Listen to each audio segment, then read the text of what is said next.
أعوذ بالله من الشيطان الرجيم. بسم الله الرحمن الرحيم. بل قلوبهم في غمرة من هذا ولهم أعمال من دون ذلك هم لها عاملون حتى إذا أخذنا مترفيهم بالعذاب إذا هم يجأرون لا تجأروا اليوم إنكم منا لا تنصرون. سورہ مومنون کی آیت نمبر 62 سے لے کے آیت نمبر 67 یا 68 تک کا مضمون ہے. مضمون چل رہا ہے کفار کے بارے میں، اور یہ بات سمجھائی جا رہی ہے کہ کوئی شخص اگر نافرمان ہے یا کفر میں مبتلا ہے تو اپنی نافرمانی اور کفر کے اندر وہ مجبور محض نہیں ہے، بلکہ وہ اپنے اختیار سے اس غلطی کو، اس گناہ کو سر انجام دے رہا ہے. چنانچہ اللہ رب العزت نے یہاں فرمایا بل قلوبہم فی غمرہ، لا نکلف نفسا الا وسعها. ہم نے ہر شخص کو اسی بات کا ذمہ دار ٹھہرایا ہے جس کو وہ کر سکتا ہے. تو یہاں فرما رہے ہیں بل قلوبہم غمرہ، کہ ان کے دل جو ہے وہ بدگمانی میں ہے، من ھذا، ان احکامات سے جو اللہ رب العزت نے نازل فرمائے ہیں قرآن کی شکل میں. تو ان کے دل بدگمانی میں ہیں قرآن سے، یا ان کے دل ضد میں ہیں قرآن سے.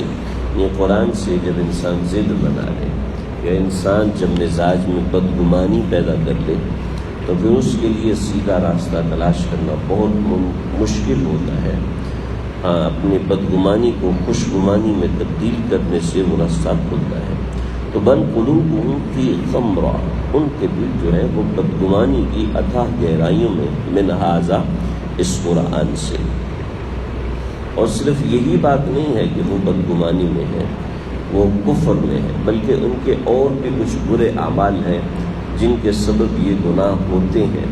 ایسے ہی بندہ کافر نہیں ہو جاتا، اور ایسے ہی بندہ مسلمان نہیں ہو جاتا. اس کے دل کی نیت دیکھی جاتی ہے، اس کے عمل میں کوشش دیکھی جاتی ہے. پھر اللہ رب العزت ایمان کو عطا فرماتے ہیں. پھر اللہ ایمان کو، جی ہمیں تو مل گیا تو ہم نے تو کچھ کیا ہی نہیں تھا، تو پھر اللہ ایمان کو برقرار رکھتے ہیں. تو اگر کوئی شخص ایمان پر سلامتی کے ساتھ موجود ہے تو وہ اپنے کسی عمل کا اجر پا رہا ہے، اس وجہ سے وہ ایمان پر سلامتی کے ساتھ ڈٹا ہوا ہے. تو اس لیے جب بھی حضرت ڈاکٹر عبدالحی عارفی رحمۃ اللہ علیہ فرماتے تھے کہ حضرت شیخ الاسلام حضرت مفتی تقی عثمانی صاحب فرماتے تھے کہ میرے ایک ماموں تھے، میں جب ان کے گھر جاتا تھا تو روزانہ رات کے وقت وہ چارپائی پہ آ کے بیٹھتے اور آنکھیں بند کر کے سر جھکاتے اور فرماتے اللہم لک الحمد ولک الشکر، اللہم لک الحمد ولک الشکر. اے اللہ آپ کی تمام تعریفیں ہیں اور آپ کا شکر ہے. تو اس نے بھی کیوں شکر ادا کرنے کا؟ پورے دن کے اعمال میں ایک دفعہ ہر ایک چیز کا الگ الگ شکر نہیں ادا کر سکتا، اس لیے رات سونے سے پہلے چند منٹ کے لیے اللہ کا شکر ادا کرتا ہوں. آنکھیں بند کر کے سوچتا ہوں کہ فلاں مجھے کون سی نعمت ملی ہے، اللہم لک الحمد ولک الشکر. پھر کسی اور نعمت کے بارے میں کہ اللہ جی آج آپ نے مجھے بخار میں مبتلا نہیں کیا. کتنے لوگ ایکسیڈنٹ میں مرے ہیں، آپ نے مجھے ان میں شامل نہیں فرمایا. کتنے لوگوں کے ساتھ حادثہ پیش آیا، قلب کا عارضہ پیش آیا، تکلیف کا، ہڈی ٹوٹنے کا، بیماری آنے کا، مصیبت کا، کسی پیارے کے انتقال کا حادثہ پیش آیا، لیکن آپ نے مجھے اس سے بچایا. اللہم لک الحمد ولک الشکر. آپ نے مجھے سواری دی، آپ نے مجھے سواری میں سوار ہونے کے پیسے دیے، آپ نے مجھے یہ دو. اللہم لک الحمد ولک الشکر. شکر کرنے سے نعمت میں اضافہ ہوتا ہے.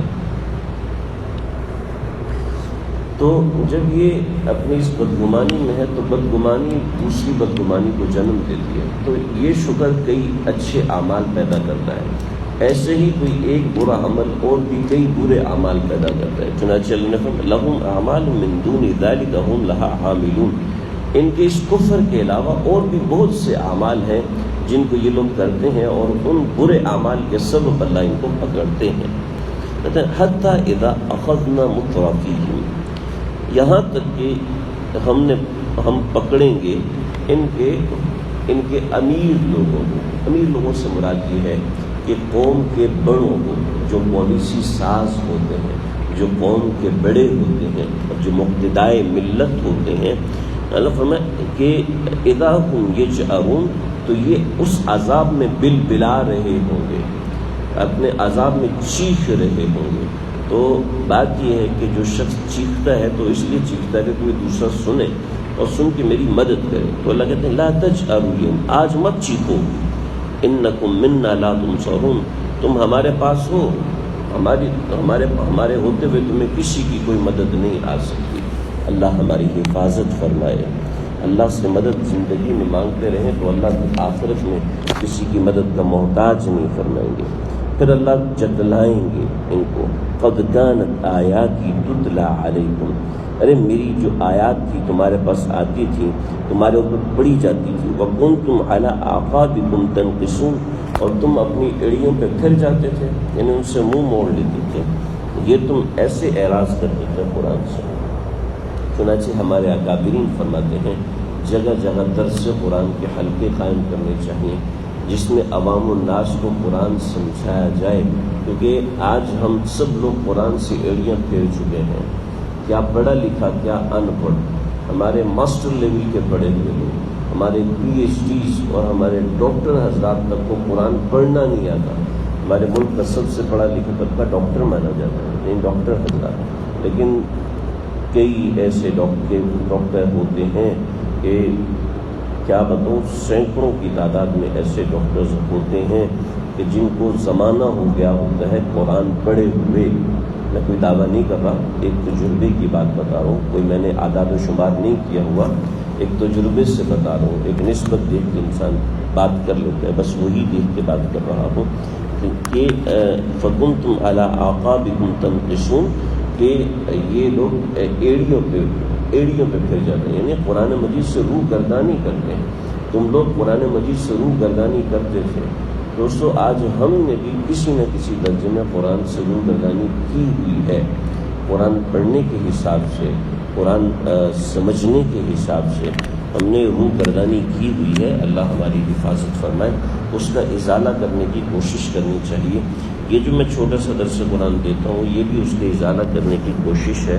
اللہ اس ازالے کی قبول فرمائے اپنی بارگاہ میں۔ تو جو اس میں جو اس میں ہلکی پھلکی جو ٹوٹی پھوٹی کوشش ہوتی ہے، اللہ اس کو قبول فرمائے۔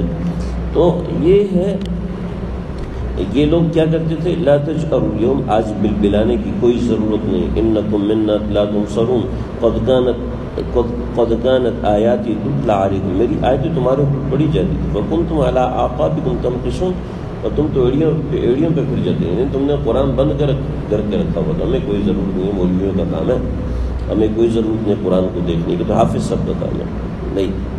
مستکبرین بھی، اس سے مستغنی رہتے، اس سے تکبر کر کے اعراض کر، یہ دو ترجمے میں نے کیا۔ تکبر کر کے اعراض کرنا کفار کا کام ہے، مستغنی رہ کے رہنا یہ مسلمان آج کل کر رہے ہیں، پہلے نہیں کرتے تھے، کہ قرآن سے مستغنی ہو جاتے ہیں۔ یعنی قرآن کا متکبر کا معاملہ یہ ہے کہ اس کو کوئی پرواہ ہی نہیں ہوتی۔ بِهِ سَامِرًا تَهْجُرُونَ، بِهِ سامر کہتے ہیں رات کے وقت بات کرنے کو۔ حدیث میں ہے لا تسمر، یعنی رات کے وقت گپ شپ مت لگایا کرو۔ رات کے وقت یعنی عشاء کی نماز کے بعد بیٹھ کے گپ شپ لگائی کہ رات 12 بج گئے 1 بج گئے، یہ منع ہے۔ البتہ کوئی ضروری بات ہے، عشاء کے بعد ہی بیٹھنے کی مجبوری ہے، تو اس میں تھوڑی سی دین کی بات کر لی جائے تو وہ مجلس سامر میں شمار نہیں ہوگی۔ سمر ہے، منع ہے، یعنی عشاء کے بعد رات کے بعد بیٹھ کے گپ شپ لگانا، کہانیاں سنانا، قصے سنانا، یہ منع ہے۔ ہاں اگر کوئی دین کی بات اس میں شامل ہو جائے تو کر سکتے ہیں۔ امام بخاری نے پورا باب باندھا ہے، آپ صلی اللہ علیہ وسلم عشاء کے بعد بات چیت کرتے تھے، لیکن وہ دینی مشاورت ہوتی تھی، وہ بات چیت فرمایا کرتے تھے۔ عام کوئی ایسی ہنسنے کھیلنے کی باتیں اور ہنسنے کھیلنے کی مجلس، وہ صرف عشاء کے بعد یہ کرنا ممنوع ہے، منع ہے۔ تو تہجرون، یہ قرآن کے بارے میں اس طرح کی باتیں کرتے تھے. افلم یدبروا القول، کیا یہ ان لوگوں نے اس قول کے اندر توجہ نہیں کی کہ قرآن کتنی اہم بات تھی جس سے انہوں نے اعراض کیا، جس سے انہوں نے اپنے آپ کو دور کیا. تو خیر اس آیت کے حوالے سے مزید تفصیل ہے انشاءاللہ آئندہ ذکر کروں گا. تو ان آیات کے اندر جو کفار کا اصل جرم بتایا گیا وہ یہ بتایا گیا کہ یہ لوگ قرآن سے اعراض کرتے ہیں. ہم دیکھیں کہیں ہمارے اندر یہ مرض کو شامل ہے. اللہ سے مجھ کو کرنے